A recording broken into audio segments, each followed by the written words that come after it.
¿Estamos bien?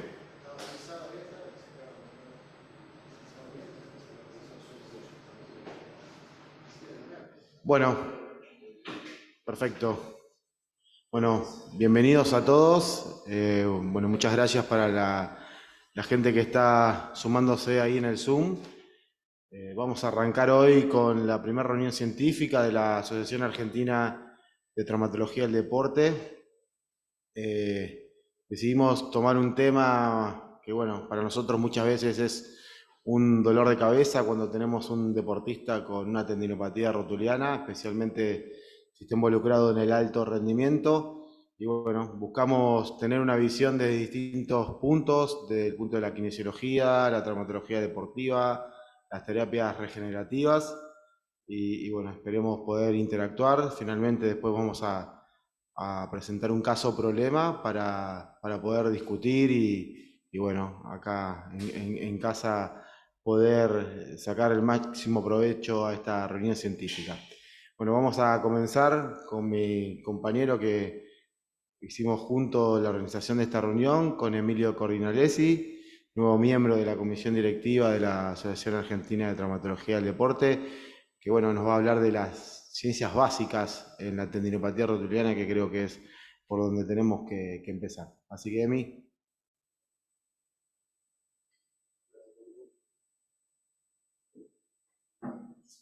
Bueno, hola, ¿cómo andan? Gracias, Franco. Bueno, como contaba Franco recién, la idea de juntarnos hoy es discutir los aspectos más relevantes como mencionaba recién Franco, ¿no? Es una tendinopatía rotuliana muchas veces puede ser un pequeño dolor de cabeza y todo un desafío para nosotros. Entonces, la idea es, este es el resumen del programa. Yo no me voy a extender mucho, voy a hablar de algunas cosas que tienen que ver con las ciencias básicas y tratar de sentar algunas bases, pero mucho de lo que yo pueda profundizar con eso van a explicarlo mucho mejor los expositores que van a venir después, que van a hablar más en detalle, como la doctora Gince sobre cargas y tendinopatías, tratamientos regenerativos con el doctor José Manuel Gutiérrez, conceptos actuales en sonocirugía, que nos parece algo actual y relevante, finalizando con una charla del licenciado Estrada de conceptos importantes a tener en cuenta en la rehabilitación. Y terminamos con un caso problema que nos parece interesante poder aplicarlo en un caso real y discutir sobre un caso puntual que va a presentar el doctor Orlowski, ¿sí? Entonces, fundamentalmente, cuando hablamos de ciencias básicas en la tendinopatía rotuliana, nos importaba que en esta charla queden bien claras cuáles son las bases de esta tendinopatía, de por qué nos encontramos con estos problemas y por qué los deportistas tienen estos problemas. Y en general, cuando hablamos de eso, tenemos que hacer referencia, y no los voy a aburrir con esto, no lo voy a hacer muy extenso, pero en conceptos como la anatomía, la biología, la biomecánica, histología, y por ahí hay otras palabras más que podemos usar, pero empezar a familiarizarnos un poco más con estos conceptos que son los que después nos van a permitir a nosotros empezar a tomar decisiones que en definitiva es lo que probablemente la mayoría de ustedes quieran saber. ¿Qué hacemos con estos pacientes? Entonces, la clave es entender esta patología. ¿Para qué? Para poder tener mejores resultados terapéuticos y que nuestros pacientes evolucionen mejor. Entonces, como les decía, para entender mejor esta patología, rápidamente tenemos que saber cómo está compuesto el tendón, particularmente el tendón patelar o el tendón rotuliano. También no vamos a entrar en detalle con esto, pero sí es importante saber que hay un componente celular y una matriz extracelular. Básicamente, en los tendones maduros ese componente celular no está tan desarrollado y son generalmente hipocelulares, que son este componente celular que se encarga de formar esa matriz extracelular, y conocer la formación o el componente de esta matriz extracelular también nos va a permitir poder profundizar o entender un poquito más las charlas que van a venir después. ¿Por qué hacemos lo que hacemos en los pacientes con tendinopatía rotuliana? Entonces, estos son algunos consensos que han salido en los últimos años y que por ahí está bueno, recomendamos revisarlos, porque realmente es una patología en donde muchas veces lo que encontramos cuando uno revisa la bibliografía es que los tratamientos están basados en la experiencia personal, y muchas veces en la práctica lo que pasa es que cada uno, bueno, yo los trato de esta manera y seguramente cada uno va a poder decir una técnica distinta o una manera distinta de tratar a estos pacientes, y muchas veces están basados fundamentalmente en experiencia personal y no tanto en criterios científicos, por lo mismo que hablábamos antes, porque a veces es difícil englobar a todos los pacientes en un mismo grupo, digamos. No son todos los pacientes con tendinopatía rotuliana pacientes iguales. Esta es una lista, por ejemplo, de este concepto de todos los tratamientos disponibles. Entonces, de esto se desprende de que ninguno de estos, cuando hay tantas opciones descriptas por lo menos o posibles, es que ninguno es, y ahora vamos a, el gold standard, y ahora vamos a hablar un poco de cómo debería ser el abordaje y por qué. Entonces, este otro consenso de un grupo español, también hacían foco en esto, la gran cantidad de publicaciones sobre tratamientos basados en experiencia personal, siguiendo el algoritmo básico, antiinflamatorios, rehabilitación, y si no mejoran, cirugía, y empiezan a marcar ya hace unos años, empezar a tener otros conceptos en la cabeza, como cuál es la respuesta del tendón al ejercicio, cuál es la capacidad del tendón para adaptarse al ejercicio, y empezar a tomar estos conceptos para aplicarlos al tratamiento de estas tendinopatías rotulianas, ¿sí? Y salir de ese enfoque general. Con respecto a las causas, no vamos a mencionar acá todas las causas que hay descritas en la bibliografía, porque son un montón, y cuando pasa algo parecido, pero sí nos vamos a hacer foco en fundamentalmente las causas mecánicas y las causas locales, y cuando empezamos a analizar todas estas causas, generalmente terminamos en esta palabra, que es la sobrecarga, ¿sí? Y hay que entender también qué quiere decir sobrecarga y a qué nos referimos con sobrecarga.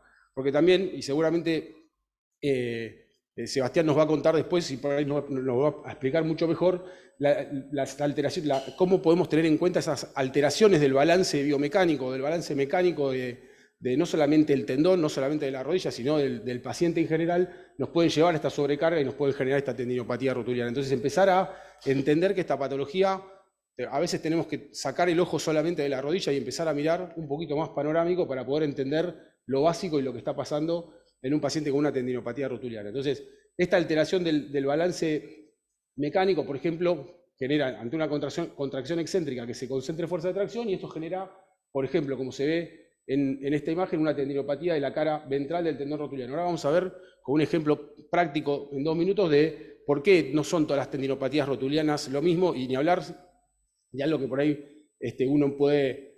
a veces es una terminología que se utiliza vulgarmente, de tendinitis rotuliana, porque estamos hablando de tendinopatía y en ningún momento estamos mencionando un proceso inflamatorio agudo ni nada por el estilo. ¿Sí? Entonces, los tendones pueden tener un proceso traumático, pero lo que nos vamos a enfocar hoy fundamentalmente son de estos procesos degenerativos que terminan generando una sobrecarga y que en el que juegan un rol muy importante los factores intrínsecos. Entonces, esos factores intrínsecos que generan la sobrecarga empiezan a generar, en lugar de un tendón normal, empiezan a generar un tendón con fibras de colágeno desorganizadas, con procesos de neovascularización dentro del tendón, que generan poca capacidad de reparación y que se ven al microscopio, como lo ven en la segunda imagen, fibras desorganizadas, fundamentalmente con lo último que ven ahí, poca capacidad de reparación, y es lo que en algunos casos vemos pacientes, como muchas veces vemos en el consultorio nosotros, con persistencia de los síntomas a pesar de muchos tratamientos. Entonces, muchas causas descriptas, pero en realidad la sobrecarga repetitiva, y esto tenemos que entenderlo bien, es lo que termina generando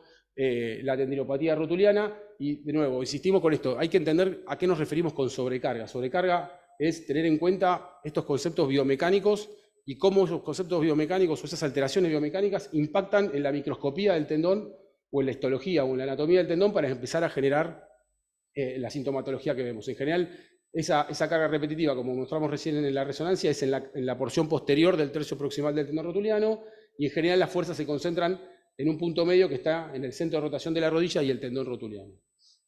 Esto, entonces, la misma sobrecarga va generando ese daño celular. Ese daño celular genera, como mencionamos antes, el daño y la desorganización de esas fibras de colágeno, que son el principal componente de la matriz extracelular del tendón, y entonces aparece un proceso de neovascularización, aumento de enzimas que contribuyen a la degradación del tendón, y entonces empieza a haber un círculo vicioso y un ambiente muy negativo para generar un proceso de reparación, y eso es hacia lo que nosotros tenemos que tratar de, tenemos que tratar de entender y tenemos que tratar de actuar para poder mejorarlo, o sea, cambiar ese entorno negativo que lo único que nos está generando es aumentar el daño celular. Entonces, el daño, perdón, del tendón. Entonces, esas enzimas que aumentan el proceso de alteración de la estructura del tendón son responsables al final de la presencia de cambios degenerativos. Entonces, si uno va desarmando un poquito todo lo que va pasando, de nuevo, lo repetimos varias veces, pero porque me parece que es importante, es,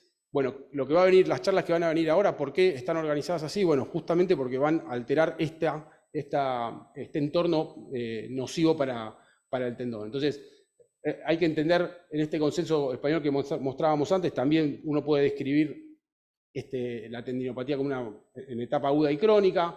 En general, en algunos casos, en un proceso agudo puede haber neoangiogénesis, pero la presencia de angiogénesis en un proceso o una tendinopatía crónica es algo que sí nos tiene que llamar la atención y tenemos que hacer algo para corregirlo. El peritenon es la estructura del tendón que en general tiene la mayor predisposición tanto histológica como biomecánica para alterarse y es sobre la que deberíamos actuar, y estos procesos de reparación pueden jugar incluso distintos en distintas situaciones de flexión o de extensión, porque dependiendo de dónde tengamos ese proceso degenerativo, estas fuerzas van a actuar distinto sobre la lesión que nosotros tengamos. Entonces,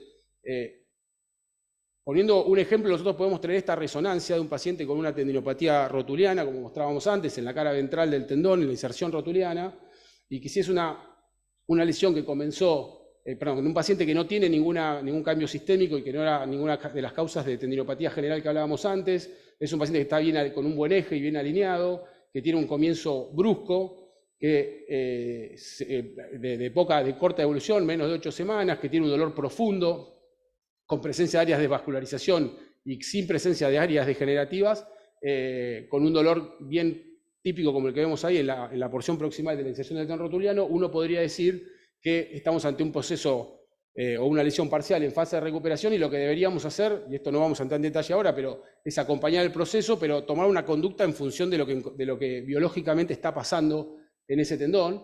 Y si tenemos un paciente con otras características, con un dolor progresivo, crónico, con áreas degenerativas, probablemente estemos ante una lesión degenerativa con un proceso de neovascularización, y lo que tendríamos que hacer es, de nuevo, ahora después lo discutiremos, pero tomar la conducta que sea para poder revertir este entorno negativo y generar la reparación del tendón. Entonces, para ir terminando, en resumen, este es un artículo de 2023, no hay grandes, por lo menos en lo que pudimos revisar con respecto a este tema, cosas muy novedosas con respecto a las ciencias básicas del tendón en los últimos años. Sí, que la carga persistente determina una tendinopatía crónica, que es el gran dolor de cabeza que tenemos nosotros en el consultorio, que los atletas de salto en general son los que están más expuestos. Últimamente hay cierta evidencia que quizás en vóley los pacientes tengan más exposición, sobre todo aquellos puestos que tienen una exigencia más alta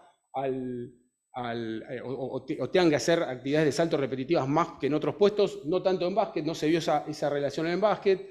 En una encuesta larga, en un trabajo publicado también el año pasado sobre 2.200 pacientes, también se ve que es francamente más frecuente en hombres que en mujeres.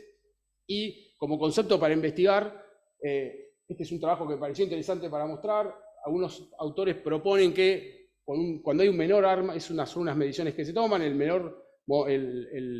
momento y la relación que hay entre el tendón rotuliano y las fuerzas que se dan a nivel del cuádriceps podría generar una tendinopatía rotuliana, y que eso lo podemos evaluar en una radiografía. Entonces sería una herramienta simple para poder detectar por lo menos esos pacientes de riesgo. Es algo que todavía está en estudio, no hay evidencia que lo diga, pero sí por ahí algo sobre lo que podríamos investigar y empezar a buscar un poquito más, a ver si nos puede ayudar en el tratamiento de nuestros pacientes. En resumen, lo que necesitamos es tratar de tener un adecuado proceso de evaluación para cada paciente, aplicar las variables que las ciencias básicas nos proveen para tomar decisiones y poder hacer una estrategia terapéutica lo más específica posible para nuestro paciente, y sabiendo que cuanto mejor tengamos, más preciso sea ese diagnóstico, más específico va a poder ser nuestro tratamiento, y que no hay una receta en donde todos podamos tratar a todos nuestros pacientes iguales, y si tenemos que trabajar en conjunto con los kinesiólogos y trabajar en conjunto entre nosotros para hacer el abordaje lo más específico posible. Bueno, muchas gracias.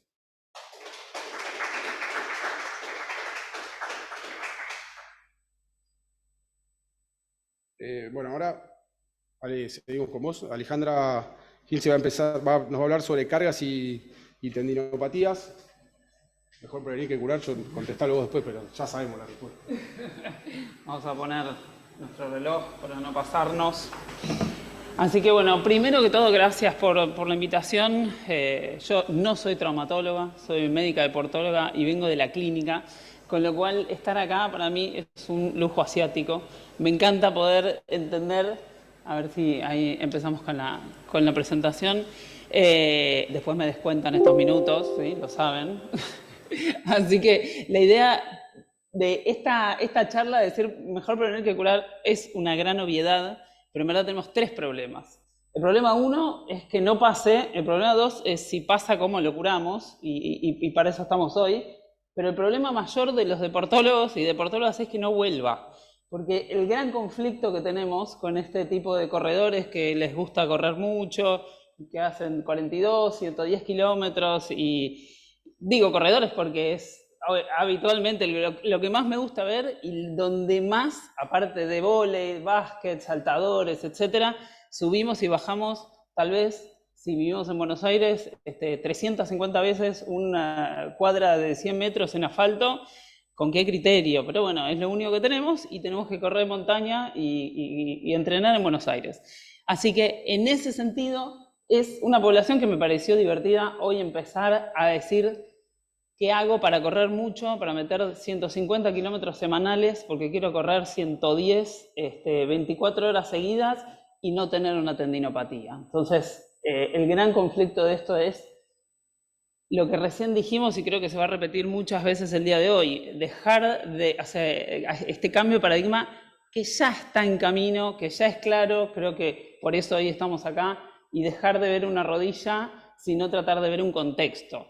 Tratar de ver dónde estamos parados, en qué persona y qué contexto y qué situación está insertada ese tendón rotuliano, para de ahí empezar no solo a construir, sino a desarmar la tormenta perfecta que se generó y dejar de ver una lógica reduccionista en la que es 2 más 2, 4, tenemos mucha carga, o saltaste mucho, tenés tendinopatía rotuliana y se terminó el problema, y empezar a entender que es una red compleja de determinantes que están interrelacionados.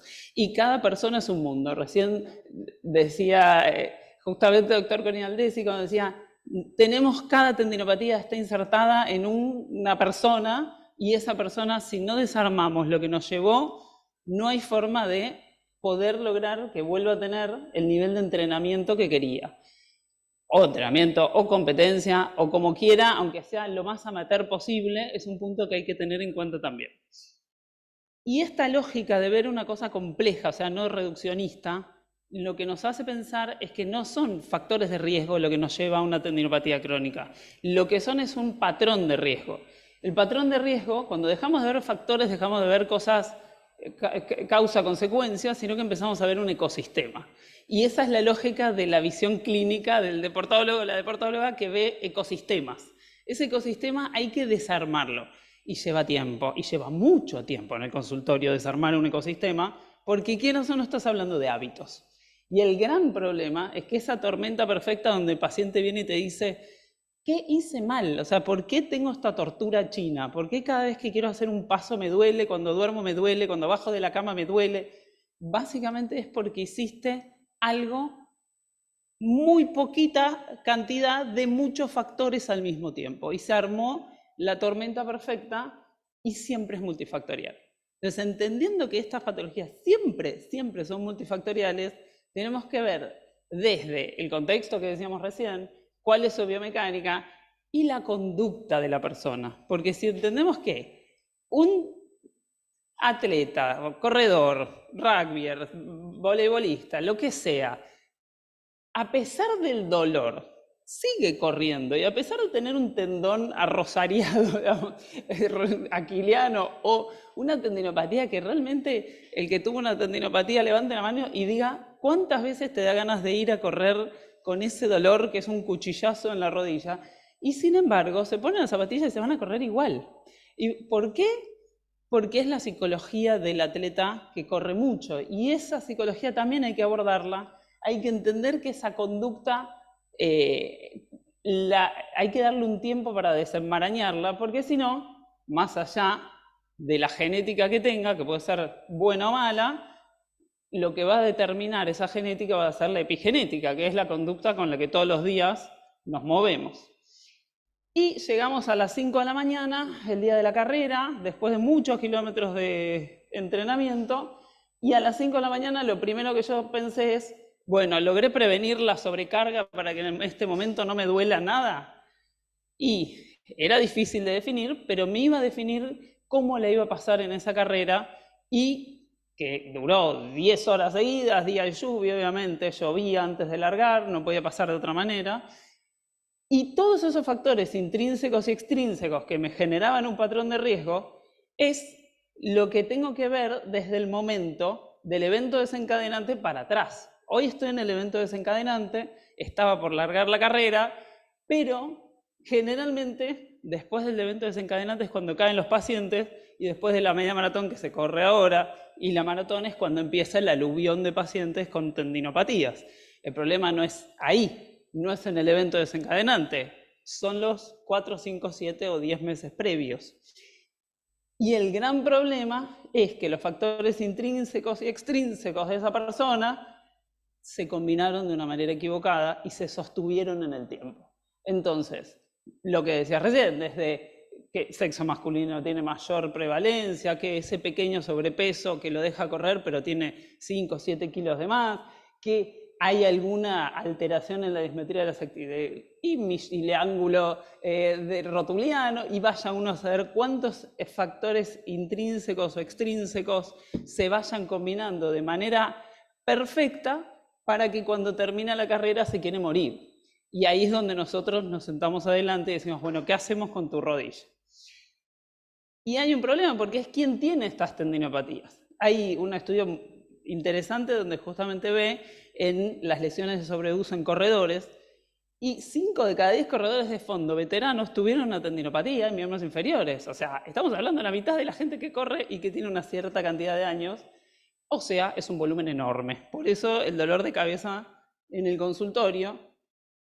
Y lo primero que uno tiene que preguntarle, o por lo menos que me divierte investigar, así como el tenista cuando viene con la epicondilitis, le decís, ¿qué? ¿Cambiaste la raqueta? Y te dices, ¿cómo sabías?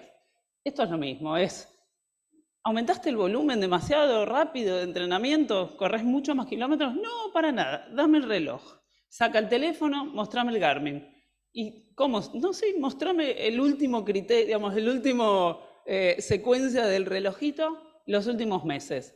Y vos ves que hace una curva ascendente de kilómetros delirante, porque, claro, se acerca la carrera y hay que correr. Y ahí aparece la tendinopatía rotuliana. Y es uno de los factores de riesgo, que hay que mirarlos en el relojito, en el teléfono. Fácil, es simple. Distinto si fuera, por ejemplo, una tendinopatía aquiliana, lo que primero te tengo que preguntar es, ¿aumentaste mucho la velocidad de correr? Y dices, sí, la verdad, vengo de no correr nada, y claro, mejoré y estoy a 4:30. Bueno, todos nos gusta correr a 4:30, pero puede lesionarte. Ahora, hay una cosa interesante que uno dice, bueno, correr mucho hace mal, y cuando ves en este estudio, la elite, 3 de cada 1000 horas de entrenamiento tenían lesiones. Solo 3 lesiones de cada 1000 horas. O sea, correr mucho hace mal. Y la elite, la verdad, es que no tiene grande cantidad de lesiones. Ahora, los amateurs novatos, 33 de cada 1000 horas de entrenamiento tenían lesiones. O sea, el problema no es correr mucho, el problema es correr mal. Entonces, nos confirma que el contexto y el patrón de riesgo es el que nos trae el problema. Así que uno dice, bueno, pero uno tiene que pasar de ser amateur novato para en un momento mejorar. Sí, claro. El problema es que cuando ya tenemos la tendinopatía puesta, nos tenemos que encargar del tratamiento. Y el tratamiento tiene 2 variables. Uno, tenemos claro que la carga nos va a lograr generar colágeno, pero si no vamos al mismo tiempo resolviendo la reversión del patrón de riesgo, nunca vamos a dejar de volver a tener una tendinopatía.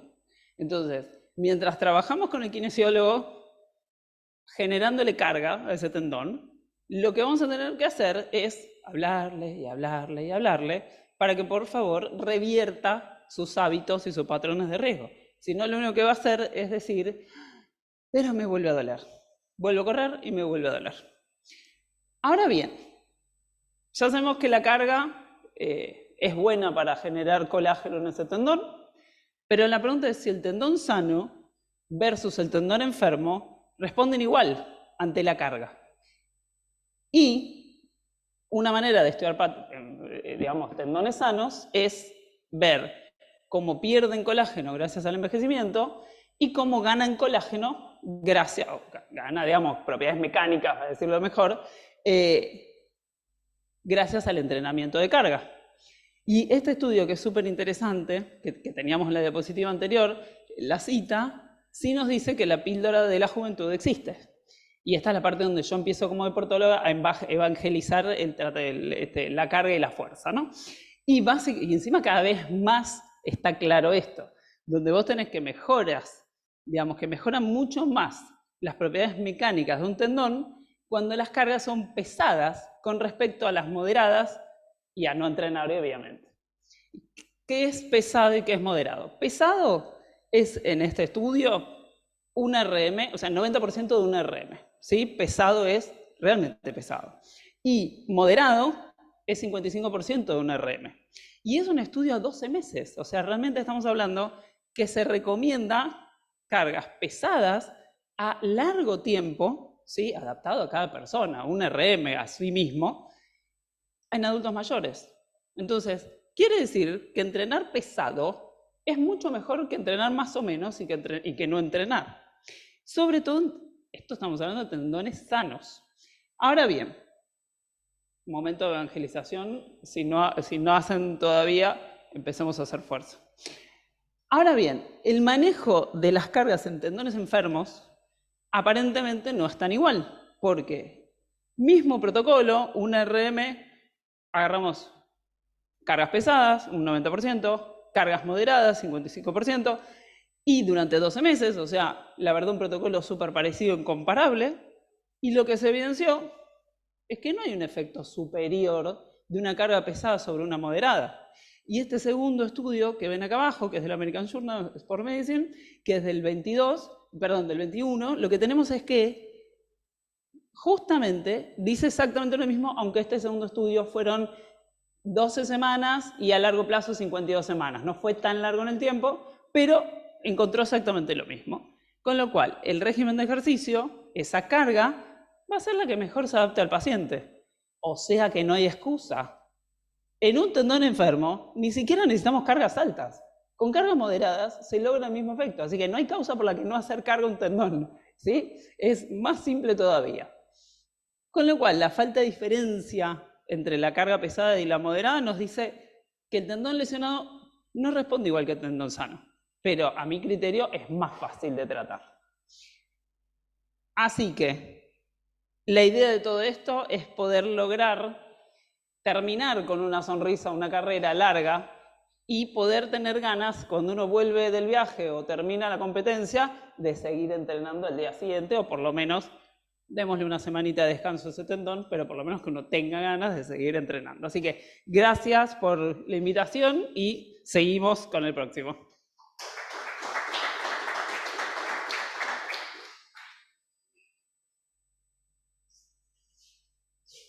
Bueno, buenísimo, Alejandra, espectacular, la verdad que muy bueno. Si quieren, sobre todo para los que están conectados de manera virtual, pueden hacer las preguntas, nosotros las vamos a ir viendo y probablemente al final las vayamos haciendo, pongan para quién es la pregunta y si es alguno de los expositores y al final lo vamos haciendo. Ahora vamos a seguir con la siguiente charla, que es del doctor José Manuel Gutiérrez, que es de Comodoro Rivadavia. No pudo venir, tuvo un problema para venir, pero tenemos la charla acá, él está conectado ahora con nosotros, así que vamos a pasar el video de la charla de José. Él está conectado, así que después también puede responder preguntas si quieren.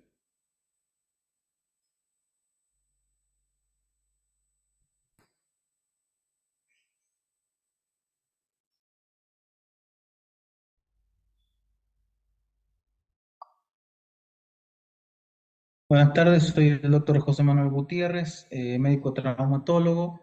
Trabajo y vivo actualmente en Comodoro Rivadavia, aquí en la Patagonia Argentina. Agradezco a la Asociación Argentina de Traumatología del Deporte por esta invitación a formar parte de esta sesión científica. En este caso, en esta ocasión me toca hablar de lo que son tratamientos regenerativos de tendinopatía rotuliana en el deporte.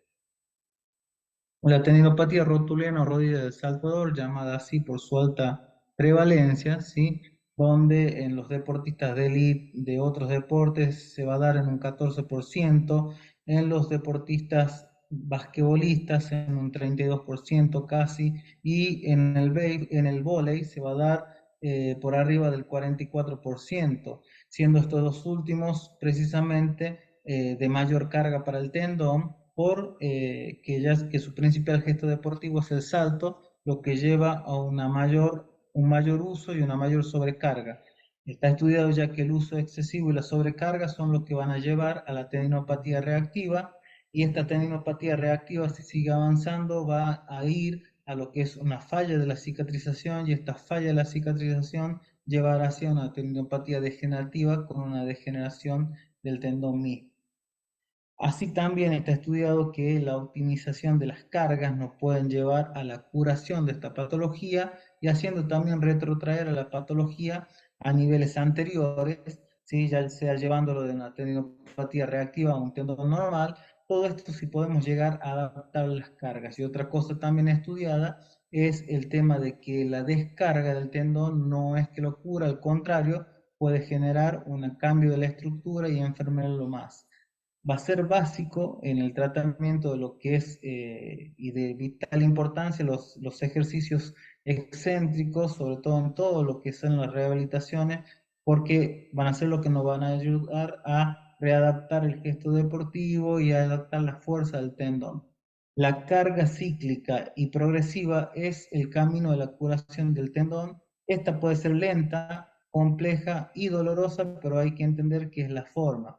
Y otra cosa que es importante entender, que el reposo no cura, al contrario, la falta del trabajo del tejido puede generar que empeore y que la estructura del tendón cambie, pasando de un tendón normal, como vemos aquí en esta ecografía, donde tenemos continuidad precisamente de las fibras colágenos, a un tendón patológico donde ya tenemos un ensanchamiento del tendón, donde tenemos una pérdida de esta continuidad de las fibras de colágeno, donde tenemos una degradación del colágeno, una metaplasia y una apostosis de los tenocitos. Los tratamientos regenerativos, este estudio del arthroscopy del 2019 habla precisamente de los que están, este metaanálisis habla de los que están más estudiados o los que más podemos encontrar en la literatura, dando al plasma rico en plaqueta como uno de los tratamientos mejores estudiados y con mejores resultados, ¿sí? El plasma rico en plaqueta, o mejor llamado plasma rico en factores de crecimiento, va a estar dado precisamente por la concentración de factores de crecimiento autólogos del mismo paciente, lo cual va a ayudar a la regeneración del tendón, precisamente aportando todos estos factores de crecimiento que van a ayudar a que el mismo tendón pueda comenzar con el proceso de regeneración. Básicamente, ¿cómo lo vamos a obtener? Con una extracción de sangre, con un sistema de Vacutainer, lo ideal, que es un sistema cerrado, ¿sí? Esta obtención la vamos a llevar a la centrífuga, la cual nos va a separar las diferentes partes, ya sea las partes de glóbulos rojos y la del plasma, que de ahí vamos a tratar de recoger la mayor cantidad de concentrado plaquetario, y así también los concentrados de lo que son los factores ricos, los factores del crecimiento, ¿sí? Esto es importante hacerlo al tratamiento, si es posible y si es de mejor práctica, inclusive ecoguiado, donde nos va a permitir llegar precisamente al punto donde se encuentra la patología, y de esta forma tratar de mejorar la calidad del tendón y así empezar el proceso regenerativo. Las ondas de choques son otro tratamiento regenerativo con el que contamos, que es bastante efectivo, sobre todo cuando se usa en los primeros tiempos de la patología, que esto lo que nos va a ayudar a hacer un control del dolor, sobre todo, ¿sí? Y una mejora de la calidad del colágeno, generando una producción mayor del colágeno, sobre todo, y una estimulación de lo que son el aumento de las interleuquinas 6 y las interleuquinas 8. Y una disipación de los mediadores del dolor, sobre todo la sustancia P, llevando esto a que genere menos dolor la rehabilitación. Obviamente esto siempre combinado con la rehabilitación y los ejercicios excéntricos. Esto lo que va a hacer es el alivio de, sobre todo, de los puntos gatillos. ¿Sí? Este estudio precisamente habla de la reducción del dolor que generan las ondas de choque en sí. El MEP o la electrólisis percutánea, ¿sí? La microelectrólisis percutánea va a ser también otra herramienta que vamos a contar, sobre todo en los primeros estadios de la tendinopatía, que esto es precisamente, consiste en colocar, administrar corriente galvánica a baja intensidad, colocado con una aguja de acupuntura. Esto principalmente tiene dos tipos de estímulos, uno mecánico, ¿no?, el cual va a producir la misma aguja, la manipulación de la misma aguja va a provocar una tensión sobre los componentes de la matriz extracelular, y esto va a estimular la producción de colágeno, pero sobre todo por aumento del flujo sanguíneo y la saturación de la hemoglobina. El mecanismo electroquímico va a estar producido por el aumento del pH que genera la electrólisis. Esto también es importante tener en cuenta que el uso de este método, aún guiado por ecografía, nos va a dar aún mayores resultados, como habla precisamente este estudio, y sobre todo cuando lo combinamos con el ejercicio excéntrico, como hablamos, que es la base de todo tratamiento. Más allá de que estemos utilizando tratamientos regenerativos, hay que entender que el acúmulo de las cosas nos va a ir dando mejores resultados. Con respecto a la proloterapia, no tengo personalmente gran experiencia en esto, sí, pero bueno, este estudio habla de que por lo menos no hay grandes estudios que hablen de la gran capacidad que tiene de regeneración sobre el tendón, pero bueno, lo que se sabe es que el mecanismo de acción de la destroza hipertónica va a generar principalmente una respuesta inflamatoria por el choque osmótico y la deshidratación celular, provocando así un proceso inflamatorio, que esto va a llevar a la regeneración, va a ayudar a la regeneración del tejido, ¿sí? De esto habla precisamente este estudio.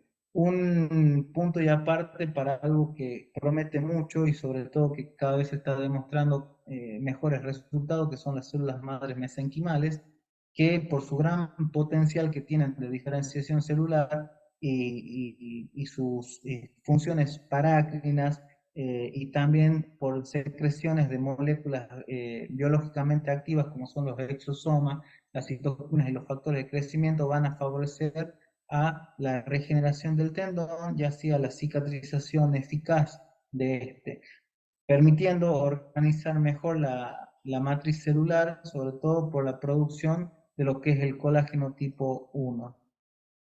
Los medios de obtención van a ser básicamente, o los más utilizados son los derivados de la médula ósea, en el caso del BIMAC, ¿sí? Que esto va a ser a través de una punción de la cresta ilíaca, y los derivados de lo que es el tejido adiposo, que por ahí está siendo más estudiado y más utilizado, sobre todo por la cantidad de células madres mesenquimales que contiene, y sobre todo la facilidad de la obtención, al ser menos por ahí inocua, ayuda precisamente a que se esté prefiriendo este tejido. Ya está estudiado, estas células mesenquimales están estudiadas, ambas dos, en lo que es osteoartritis y osteoartrosis, pero bueno, también están dando muy buenos resultados los estudios en lo que es precisamente en patologías tendinosas.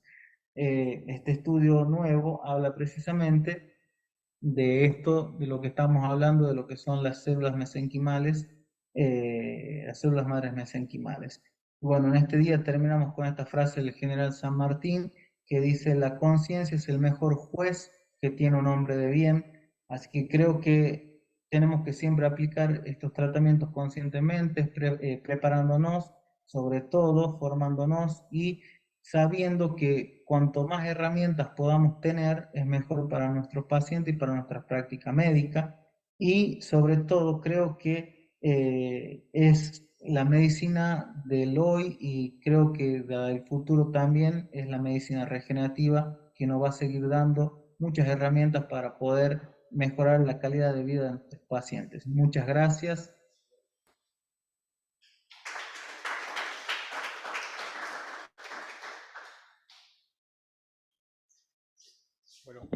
Bueno, gracias, José. Después, ahí están, ya van dejando preguntas ahí en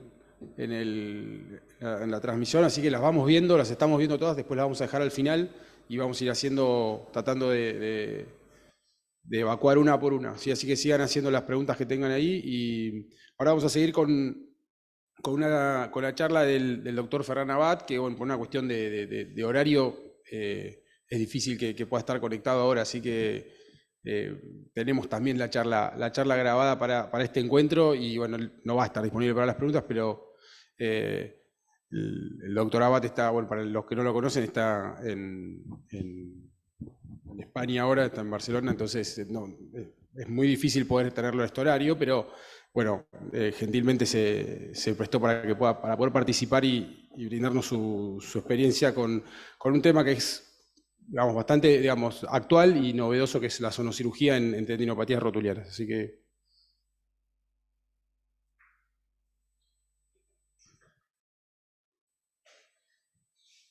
Buenos días. En primer lugar, agradecer a la organización, a la ETD, a Franco, a Emilio, la invitación a estar aquí con ustedes a esta reunión en la cual vamos a hablar de la tendinopatía rotuliana en el deporte. En esta ocasión les hablaré sobre la sonocirugía del tendón rotuliano. Yo soy el doctor Ferran Abad de Resport Clinic Barcelona y, repito, es un placer poder estar aquí con todos ustedes. Este es mi disclosure. Cuando hablamos de la sonocirugía, antaño hablábamos de técnicas ecoguiadas infiltrativas, técnicas ecoguiadas con artroscópica y también podemos hablar de técnicas en las cuales aplicamos la cirugía ultrasónica. Hablaremos en esta charla sobre la cirugía ultrasónica y la sonocirugía, que son las dos opciones que actualmente yo tengo sobre la mesa. Cuando hablo de la cirugía ultrasónica, para mí tiene una base muy parecida a lo que hacemos con la electrolisis, que muchos de ustedes me conocen por utilizar la electrolisis, la USGET, la Ultrasound Guided Galvanic Electrolysis. Lo que hace es, mediante una infiltración o mediante una aguja, creamos un efecto proinflamatorio, creamos un efecto en el cual el tejido degenerativo se va destruyendo y el cuerpo va creando nuevo tejido en su lugar. Pues eso tiene una aplicación muy parecida a lo que se hace con la cirugía ultrasónica, que no es ni nada más ni nada menos que destruir también ese tejido degenerativo y promover la creación de nuevo tejido. Es muy importante en la imagen ecográfica ver dónde se encuentran esas hipervascularizaciones. Aquí pueden ver cortes longitudinales arriba, cortes transversales abajo, en los cuales se ve perfectamente cómo el flujo sanguíneo puede estar en la grasa de Hoffa y luego penetrar hacia dentro del tendón, o también lo podemos tener en la superficie a nivel de la bursa rotuliana. Los estudios sobre el uso de la cirugía ultrasónica ya se van bastantes años atrás. En 2015 se hicieron los estudios en conejos, luego se hicieron varias técnicas quirúrgicas que se publicaron ya en 2013 y en 2015, porque es una técnica que ya hace bastantes años que se utiliza en Estados Unidos. En Europa podemos disponer de ella desde escasamente en noviembre del 2022, que es cuando yo empecé a hacer los primeros casos que se hicieron en toda Europa. Se llama ultrasónica porque lo que hacemos es un movimiento, es decir, el tip, el dispositivo, tiene, como pueden ver ustedes arriba, la imagen de arriba a la derecha, pueden ver cómo la punta oscila, y esta oscilación entre 22 y 25.000 revoluciones por segundo lo que crea es ese desbridamiento mecánico. Se llama ultrasónica porque hay un movimiento ultrasónico de la punta del cabezal que lo que hace es eliminar de una forma mecánica el tejido degenerativo. Básicamente es un dispositivo bastante sencillo en el cual tenemos el apartado de irrigación, aspiración y corte. Y como podemos ver en esta imagen, ponemos el transductor, ponemos el ecógrafo. A mí me gusta trabajar preferentemente en longitudinal. Vamos directamente a la zona del tendón que está lesionada. No es para una lesión genérica del tendón, sino es para esas zonas hipoecogénicas que queremos desbridar. Y vamos directamente a esa zona y lo que producimos es un desbridamiento, como decíamos, mecánico. Aquí pueden ver imágenes con la cirugía. Yo lo que les recomiendo siempre es establecer un buen campo quirúrgico. Utilizo el betadine en lugar de gel, la mayoría de ocasiones ya es suficiente, y me pongo la pantalla tanto del dispositivo Tenex, que es el de cirugía ultrasónica, como el ecógrafo justo en posición frontal a donde yo voy a operar para poder estar visionando en todo momento. En el tendón rotuliano me gusta trabajar en posición longitudinal en la zona de la lesión, y sí que es cierto que luego me voy en transversal a la interfaz tendón para tendón jofa para hacer un desbridamiento de esa zona e intentar evitar ese cizallamiento, ese enganche que se produce muchas veces del tendón a la grasa de jofa. Este es uno de los primeros casos que hicimos, un patinador profesional que en la imagen pre ya pueden ver cómo tiene esa tendinopatía importante insercional. Esta es la técnica quirúrgica, vamos directamente a la zona lesionada y lo que hacemos es ir cortando y ir eliminando todo ese tejido que nosotros consideramos dañado. En el control en un mes lo que pueden ver es ese gap. Es importante si hacen estas técnicas que recuerden, y sobre todo cuando hablen con el radiólogo, porque lo que va a ver el radiólogo es un tejido que era degenerativo y que clasificó como una tendinosis, y ahora lo que hay es un agujero, hay un gap. Y muchas veces si el radiólogo no está entrenado o no le hemos avisado, lo que va a pensar es que el tendón ha empeorado y lo que tiene ahora es una rotura. Pero como pueden ver aquí, esa pequeña rotura que hemos creado nosotros, ese pequeño gap con déficit de tejido, lo que hace es se va rellenando de tejido a los 2 meses, a los 3 meses y pudiendo volver a la competición. Este es un caso de un jugador de voleibol que con la misma técnica, yendo a la zona insercional del tendón, desbridamos la zona del tendón para posteriormente ver al mes esa zona de gap, cómo ese gap se va cerrando a los 2 meses y cómo está cerrado a los 3 meses. Si esta técnica que nosotros la utilizamos para casos concretos en el cual lo que tenemos es una lesión muy circunscrita, no es suficiente, o directamente tenemos una lesión muy amplia, lo que hacemos es lo que lo conocemos como sonocirugía. La sonocirugía, a mí he tenido la suerte de aprenderla ya hace bastantes años directamente de la mano del profesor Alfredson, que es el que la describió en su primer momento, y ya hace muchos años que la hacemos. Básicamente me gusta utilizar el término sonocirugía porque así nos lo enseñaron nuestros maestros, y ya hay papers del 2013 donde ya se acuña el término sonosurgery, con lo cual yo creo que debemos de utilizar la terminología de nuestros profesores. Y es importante ver que no es una técnica que ahora sí que se ha puesto mucho de moda en los últimos años, pero es una técnica que ya está descrita en el Arthroscopy Technique, en la revista de la ESCA, el Knee Surgery Sports Orthopedics, del 2007, en el cual ya el profesor Alfredson ya describe ese peinado artroscópico guiado por ecografía, con lo cual es una técnica que ya lleva muchos años entre nosotros. Sí que es cierto que se ha ido perfeccionando, pero que seguimos básicamente las indicaciones, y yo sigo mucho las indicaciones de mi maestro. Al final es una doble triangulación. Antes triangulábamos solo con el artroscopio, ahora ya podemos triangular con el artroscopio y con el ecógrafo a la vez. Siempre es importante tener un quirófano en el cual lo tengamos todo bien organizado, porque si no ponemos esa visión en la cual veo el artroscopio arriba y el ecógrafo abajo, no voy a ser capaz de ir trabajando todo el rato viendo las dos imágenes. Entonces muchas veces lo que acabo es yendo a una o yendo a la otra. Yo recomiendo poder ir utilizando las dos todo el rato para un mayor guiado. Un asistente utilizará el ecógrafo y el cirujano principal tendrá en una mano el shaver y en la otra mano la óptica. Básicamente unos portales un poquito más bajos que si hiciera un menisco, por ejemplo, en el cual lo que voy a intentar siempre es ir de abajo hacia arriba para apuntar al pico de la rótula. Eso es importante porque ahí es donde está en la mayoría de los casos la lesión, con lo cual si hacemos los portales muy altos no vamos a ir cómodos. Siempre me gusta bajar la pierna contralateral para no chocar con el instrumental y, guiado por ecografía, ver la zona de la lesión e irla desbridando.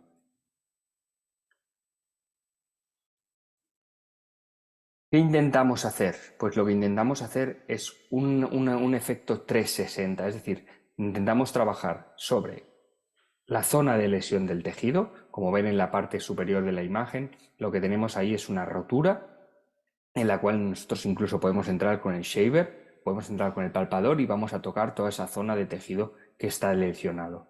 Vamos a ver también las neovascularizaciones y vamos a ir dentro de esas neovascularizaciones para quitarlas, todas las que podamos, todas las adherencias que vayamos encontrando de la grasa de Hoffa con el tendón rotuliano, las vamos a ir retirando, y de la misma manera vamos a ver si hay ese pequeño spur, ese pequeño pico en la rótula. Si hay ese pequeño pico en la rótula, tenemos que limarlo y le tenemos que conseguir que quede totalmente no abrasivo para el resto del tendón. Y es muy importante ir a la grasa de Hoffa y ver cómo está afectada o cómo está adherida esa grasa de Hoffa. Limpiar la grasa de Hoffa necesaria, pero no quitar toda la Hoffa. Eso es muy importante, que si no lo hacemos bien y no entramos ya bien con los portales, vamos a ir muy bajos y lo que vamos a hacer, perdón, muy posteriores, y lo que vamos a hacer es luego ir a superior hasta encontrar el tendón, pero vamos a quitar muchísima parte de grasa de Hoffa y eso no nos interesa. Hacemos esta posición en la cual introducimos la aguja para ver que vamos a ir todo lo cerca del tendón posible y luego introducimos el shaver. Básicamente hacemos este peinado. A mí me gusta siempre decir que es muy importante no ir con las puntas del shaver hacia arriba, sino intentar que el shaver lo que haga es un peinado. Como pueden ver en esta imagen, lo que estamos haciendo es... Perdón. Lo que estamos haciendo es ir peinando el tendón de manera que el tendón no vaya sufriendo, sino que lo vayamos limpiando hasta encontrar zona sana. Eso lo hacemos tanto en corte longitudinal como en corte transversal. Fíjense en la imagen ecográfica en la cual el shaver está entrando casi tocando en su totalidad el tendón y no estamos comiendo mucha grasa de Hoffa, no estamos haciendo una hofectomía total, sino lo que estamos haciendo es intentar quitar esas adherencias, quitar esa zona de tejido deteriorado sin lesionar tejido sano y sin hacer una hofectomía amplia. Sin más, recordarles que hacemos un curso, el Restorative Surgery Course, en el cual vamos a hacer un taller cadavérico en octubre, el 26 y 27 de octubre en Barcelona, y están todos invitados para ver todas estas técnicas ecoguiadas y practicarlo en cadáver. Y por último, y como hago siempre, agradecer a todo mi equipo, porque al final son técnicas que necesitan de una parte quirúrgica y siempre de una parte de rehabilitación, de fisioterapia, de adaptación, podología, biomecánica e incluso que todo el servicio de secretarias y todos trabajen para que todos podamos conducir a buen puerto a nuestros pacientes, con lo cual muchas gracias a todo mi equipo, porque sin todos ellos no podríamos hacer todo lo que hacemos.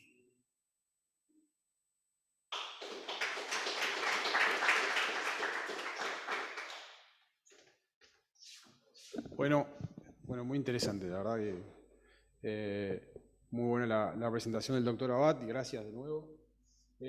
Bueno, vamos a seguir, quedan dos presentaciones más, digamos, una presentación de el licenciado Sebastián Astrada, que es kinesiólogo del Club Huracán y de la selección argentina de handball masculina, y después un caso problema del doctor Orlowski, que bueno, la idea está ahí, abrir la discusión y después dejamos un rato para contestar las preguntas que haya de acá del auditorio y del Zoom. Así que, Sebastián, adelante.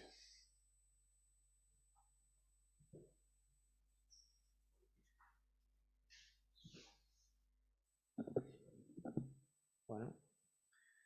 Buenas tardes a todos.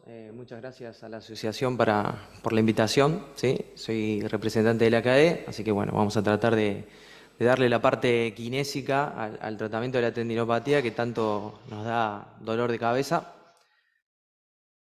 Básicamente voy a tratar de no quedarme mucho en la fisiopatología que ya se habló, ¿sí? Pero como bien dijo la doctora también, hay que dejar de sacar un poco el foco en el tendón o en la rodilla que vemos y entender el paciente como tal, el contexto, evaluar los factores de riesgo, porque muchas veces desde la terapia kinésica no vamos a poder modificar mucho la estructura del tendón. Y otro punto también que no es menor, y en mi caso que me toca en el handball, la consulta en general es por el dolor y no por una cuestión de que tengo el tendón más degenerado o no. Por lo cual es importante saber por qué se generó ese dolor e ir un poco más hacia atrás, ¿sí? Tenemos, como en la mayoría de las lesiones, tanto factores intrínsecos e extrínsecos que van a generar una lesión, ¿sí? Más allá de que en este caso hablamos del tendón, aplica por lo general a la mayoría de las lesiones, ¿sí? Factores intrínsecos, el patrón de movimiento, ¿sí? Cómo se mueve ese paciente, ya sea corriendo, saltando, la movilidad analítica local, en el caso de la tendinopatía rotuliana puede ser la movilidad de la rótula, que puede estar disminuida o aumentada inclusive también, y la movilidad del tobillo, ¿sí? O sea, por lo cual no ver solamente lo local, sino también lo global. La carga, que habló la doctora, y entender el concepto de carga como tal, no es solo la cantidad de repeticiones, sino también cómo puede ese paciente o ese jugador tolerar esa cantidad de repeticiones, los factores psicosociales, ¿sí? Por lo cual hablar de carga no es solo la repetición, quiero que quede claro ese concepto. Y por último la fuerza, ¿sí? La fuerza en una tendinopatía por lo general está bastante afectada desde antes, ¿sí? Así que por lo cual es importante evaluarla, por lo tal es importante tratarla después. ¿Por qué es importante todo esto? Porque es a donde voy a guiar mi tratamiento, ¿sí? Ante mi evaluación, ver cuáles de estos factores intrínsecos están alterados, que pueden ser todos o uno, para a partir de ahí empezar a tomar el tratamiento. Es importante la edad y si haber tenido lesiones previas, pero son factores que yo no puedo modificar, pero sí son factores que tengo que tener en cuenta, ¿sí? Y los factores extrínsecos, el tipo del deporte, ¿sí? No es lo mismo un jugador de fútbol que no vive saltando, pero corre y patea, por lo cual la tendinopatía, por lo general, inclusive puede ser más baja que la insercional proximal, a diferencia de un jugador de handball y un jugador de vóley, por lo cual el deporte es muy importante a la hora de abordar, porque a la hora de reinsertar ese deportista, el gesto deportivo es importante. El clima, muchas veces pasa que en el deporte lluvia, barro o canchas secas nos van a generar, y ya sabiendo inclusive esas situaciones podemos prevenir, ¿sí? Canchas más duras, cambio de botines, nos van a generar tendinopatías, por lo cual es importante saber esas cuestiones porque nos va a ayudar a prevenir, ¿sí? Como decía antes, no voy a tratar de aburrir con la fisiopatología, que todos ya bien la saben, pero ¿qué es importante para nosotros a la hora de tomar el caso y a la hora después de educar el paciente, ¿sí? Nosotros por lo general sabemos que las tendinopatías con las que llegan nuestros pacientes son crónicas, es decir, llevan más de una semana por lo menos. Por lo cual a nosotros nos llega el paciente con un dolor, pero que probablemente nosotros estamos viendo el dolor como la punta del iceberg solamente, ¿sí? Ya ese paciente tuvo un tendón degenerado, cambios inclusive en la forma de moverse, ¿sí? Cambio en la forma de generar un gesto.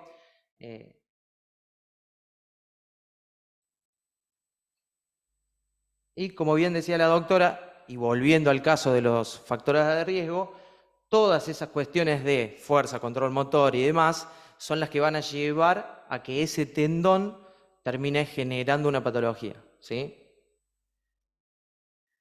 A partir del concepto de mecanotransducción es como nosotros abordamos la terapia, es decir, un mecanismo o una fuerza externa, ¿sí? En este caso la fuerza, que es un mecanismo externo, va a generar un cambio interno, ¿sí? Que nos va a ayudar o colaborar a generar adaptaciones en ese tendón, que lo que justamente nosotros buscamos es que ese tendón tenga la capacidad de soportar una carga, ya sea patear, ya sea saltar y demás, ¿sí? Entonces, a partir de una carga externa, estamos generando un cambio interno, ¿sí?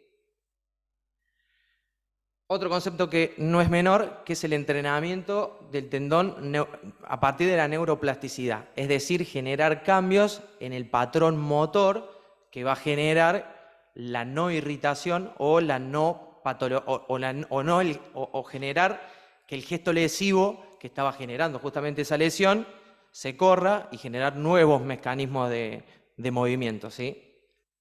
Por lo cual, vuelvo al inicio al decir que no debemos tratar solo el tendón, sino también globalizar la cuestión del tratamiento, ¿sí? No quedarnos solo en modificar el tendón, que muchas veces a partir del tratamiento no lo vamos a cambiar.